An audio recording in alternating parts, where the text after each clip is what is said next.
Back in March of this year, after having had a few too many drinks, I bought Assassin's Creed Valhalla, and I wish I knew how I justified the purchase to myself at the time. You see, I first got into Assassin's Creed back in 2009, I bought a pre-owned copy of the original, and absolutely fell in love with it.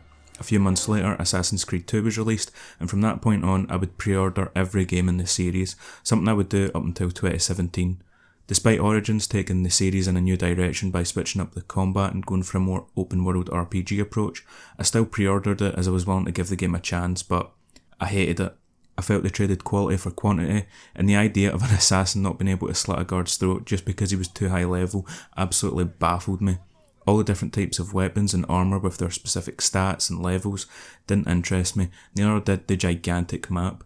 So with Origins being the first game I had to force myself to beat and Odyssey being the first and only game in the series that I've never bought, how did I like Valhalla? I absolutely hated it. But instead of doing an hour-long video ranting about what Ubisoft have done to the series, I've kind of just accepted that these games aren't aimed at me anymore, it's for a different audience, and the series has moved on. Valhalla's made bank, and surprisingly to me, the 3 RPG games have really high review scores and are seemingly received well by the general public, so it's unlikely Ubisoft will ever go back to their old formula. So I thought, why not go back to the games I grew up with? Over the years whilst trophy hunting, I always thought it would be a cool challenge to try and go back and platinum every game in the series, but the one thing stopped me was that the original Assassin's Creed on PS3 doesn't have trophy support. You see, PlayStation didn't actually introduce the trophy system until July 2008, and although games like Metal Gear Solid 4, GTA 4, Fallout 3 and a host of other games received patches to add trophy support after the release, Assassin's Creed never did. However, the Xbox 360 version did have achievements, so I dusted off my old Xbox controller with the goal of unlocking every achievement in the game. Despite playing through the game quite a bit when I was younger, I wasn't really good at it and only ever played through the main story of games, so I knew I would have quite a few achievements to get.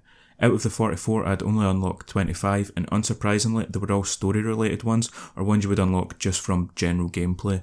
Out of the 19, there were only 2 achievements I was really worried about before starting the game, and that was Conversationalist and Hungerer of Knowledge, as if I messed up on these, I'd have to play through the entire story again. Conversationalist requires you to talk to Lucy every chance you get, and since you only talk to her outside the Animus, you can't reload a section to get one that you've missed. And Hungerer of Knowledge requires you to view 85% or over 85% of the memory glitches throughout the game, so I would only know if I missed out on this after beating the story.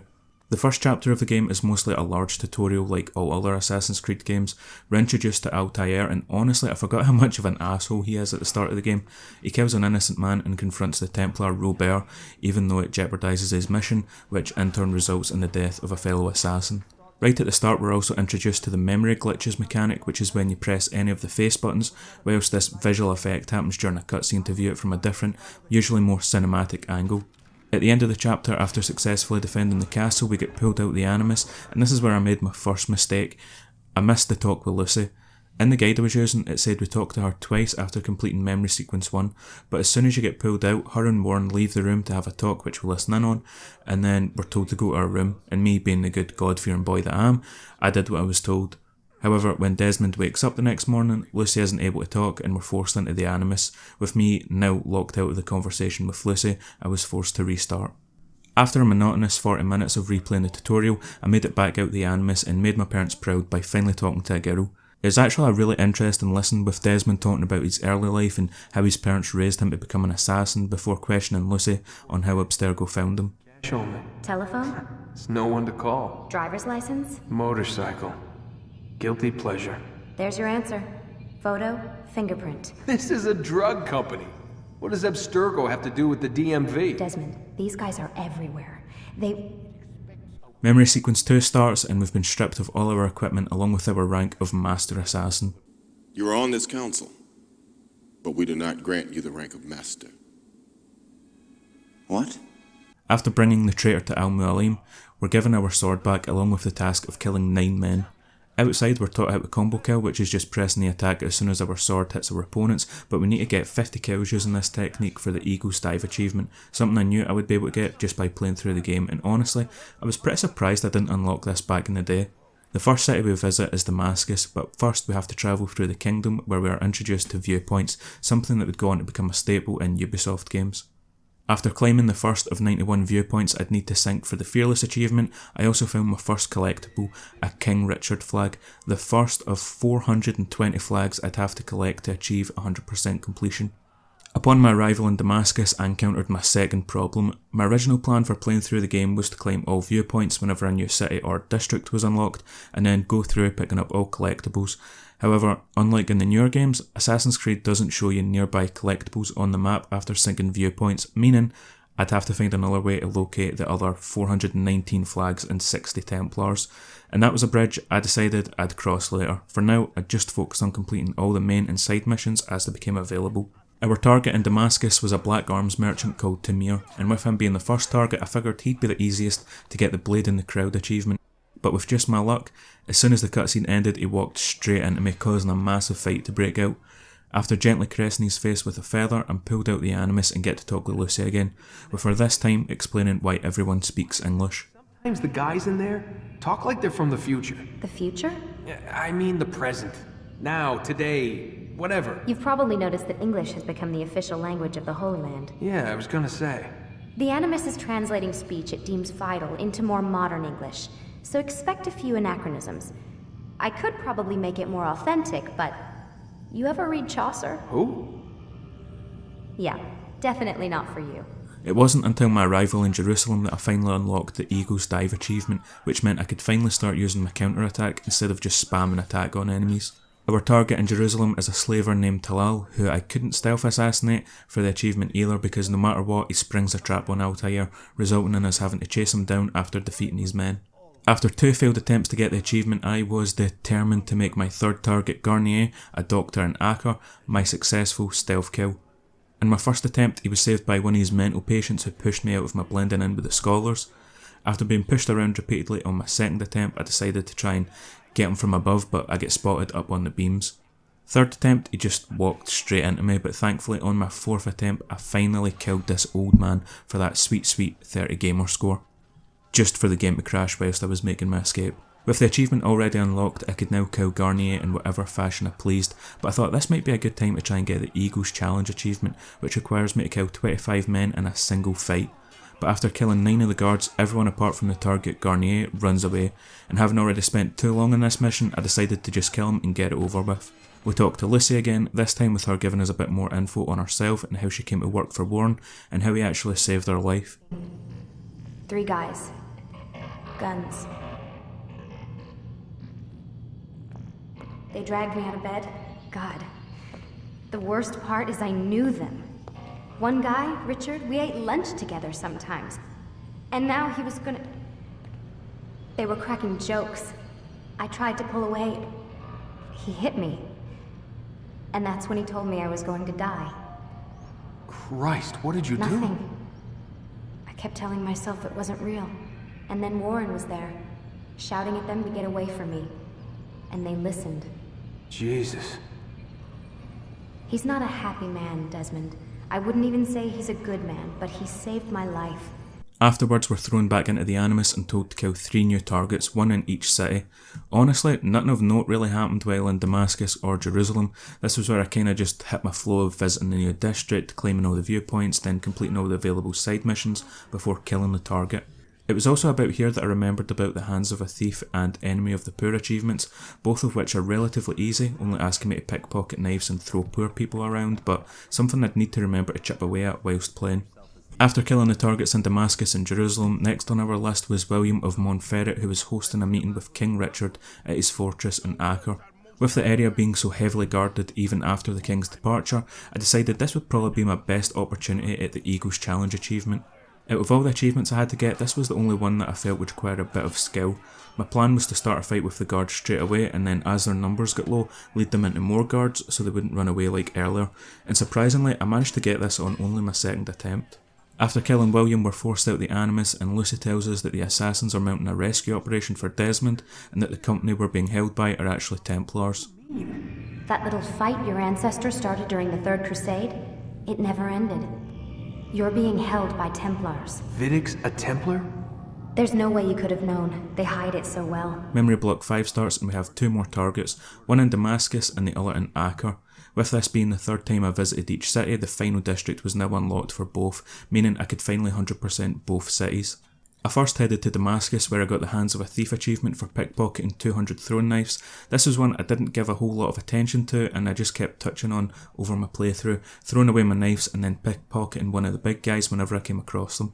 Then, not long after, I unlocked Defender of the People Damascus, which is for completing all the side missions in the city, and there's a variation of this achievement for all 3 of the main cities. After sinking all the viewpoints, all that was left in the city was to kill our target Jubair as he went round burning books. Acre was a little bit more challenging with the side missions. There was one in particular that had a bunch of harassers that would just constantly get in the way, but after doing all the side missions and unlocking Defender of the People Acre, it was now time for our target Sibrand. Out of all the targets in the game, he's probably my favourite. Over the game, after each successful assassination, we would be told that guards are now more cautious about the man in a white hood, and it feels like this legend of Altair and the Assassins is starting to grow throughout our playthrough, and Sibrand's character is proof of this. We learned during the investigation phase that he's become extremely paranoid since the death of his fellow Templars and has now doubled guard patrols in the city and even threatened to pull knights from the battlefield to serve as his personal bodyguards. When we come across him at the port, he's accusing a scholar of being an assassin simply because of his white robes. After killing the man, he retreats to the safety of his boat, which he plans on using to escape the city. Whilst making my approach, he notices me. I was stupid, I was really obvious, I was just running straight up to him.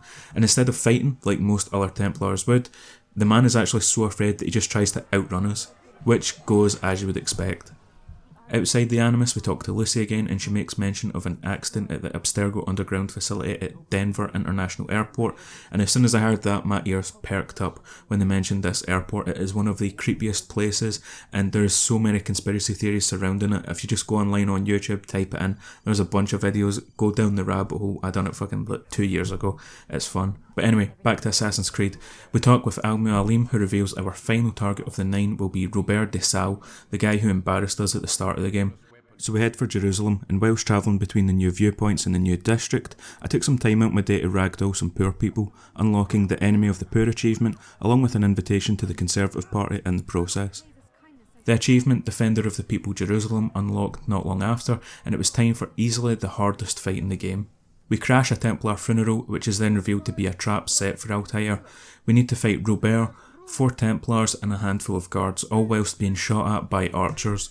I'll be honest, I died like a good 4 times here. After the first death, I realised I'd have to go for the archers first, but even with them gone, fighting 4 Templars and Robert at the same time was quite the challenge. Eventually, I realised the best plan was to just run away and then fight them on the city rooftops where I could easily get cheap kills by throwing them off the roof. When I finally started seeing some success and was landing hits on Robert, I noticed he sounds kind of feminine when he takes damage. Of course, a few minutes later when we've won the fight, it's revealed to be a woman acting as Robert's body double. She explains how he needed time to travel to Arsuf, I hope I pronounced that right, to unite the warring forces against their now common enemy and the Assassins, thanks to Altair killing significant members of each side.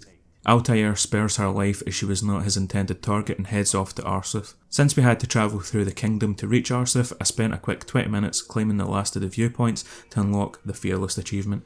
When we reach the war zone that is Arsuf, we're forced to fight our way through multiple waves of men before reaching Robert, who stands at the king's side.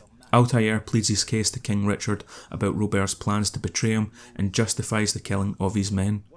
Richard, being unable to decide who's telling the truth, decides to have us both fight to the death, believing that God will side with whoever speaks the truth. Even with Robert being aided by 8 of his men, we finally kill him, and he reveals that the group of 9 Templar targets that Al-Mualim gave us used to be a group of 10, and that Al-Mualim, Master of the Assassins, was in fact once a Templar, and was now the only man alive that knew of the power the Apple of Eden possessed. In an ironic twist of events, Altair's rival was the only thing keeping him alive, and with his death, Altair would now be the only loose end for Al-Mualim to sew up. As King Richard congratulates Altair on his victory, the Hunger of Knowledge achievement finally pops. I was starting to get a bit worried about this achievement, to be honest, as I was pretty sure there weren't many cutscenes left, and although I felt I was catching almost all of the memory glitches, there was the off chance that this achievement could be bugged. But thankfully, it popped. Before we can head to Massif, we're pulled out the Animus as a group of assassins attempt to raid the building and rescue Desmond, although we can hear over the radio that they've all been killed. We talk to Lucy for the final time where she reveals her missing finger, indicating that she is an assassin, and tells Desmond to have faith. And seconds later, our conversationalist achievement unlocks. It was now time to head back to Massif and defeat Al Mualim, who pops a mirage out at the start of the fight. Fool him. This fight was actually surprisingly easy. I had this memory of the fight being really hard, but I beat him first time with ease. After defeating him, the apple shows a spinning globe with markings on it indicating the locations of other pieces of Eden, and I remember back in the day I get so hyped when I seen that marker up in Scotland. I'm still waiting for that Assassin's Creed set in Scotland, Ubisoft. Give me it, come on. Give me what I want! Give me what I want! That's not what I want! With us being pulled from the Animus for the final time, I'd beaten the game's main story after 16 hours and 44 minutes, but I was far from finished. Out of the 44 achievements, I still had 8 to get, and with them all being collectible related, this was the part I was dreading. Out of the 420 flags, I'd only found 91, and only 13 of the 60 Templars. At first, I wanted to try and find the flags myself. As Massif only had 3 left, I figured I'd start there.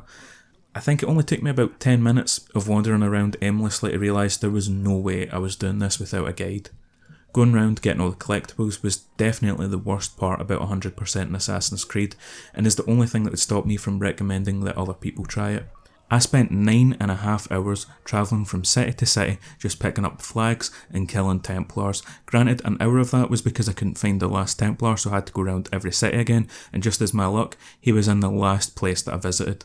For this part of the game, I literally had to just switch my brain off to get through it. At first I was listening to podcasts, but then my brain was still working, so I had to resort to just some ASMR to completely zone out and just go on autopilot. Collecting everything was pretty straightforward thanks to a website I found called Maps Genie, who have interactive maps which allows you to tick off collectibles as you find them, and I think it only cost around £6 for a year's access. Obviously, as you might be able to guess based on the size of my channel, they aren't a sponsor, but if you like platinuming or 100% in games, they've got a decent collection of game maps, and I think you can tick off the first 100 or so collectibles for free, and I genuinely recommend them. But back to Assassin's Creed. In total, it took me 26 hours and 35 minutes to unlock every achievement in the game, which sounds like a lot, but since I played it over the course of 10 days, it worked out at just over 2.5 hours each day. In comparison to newer games, they take around 30, 44 and 60 hours just to beat the story, according to How Long to Beat, a website which is usually quite accurate.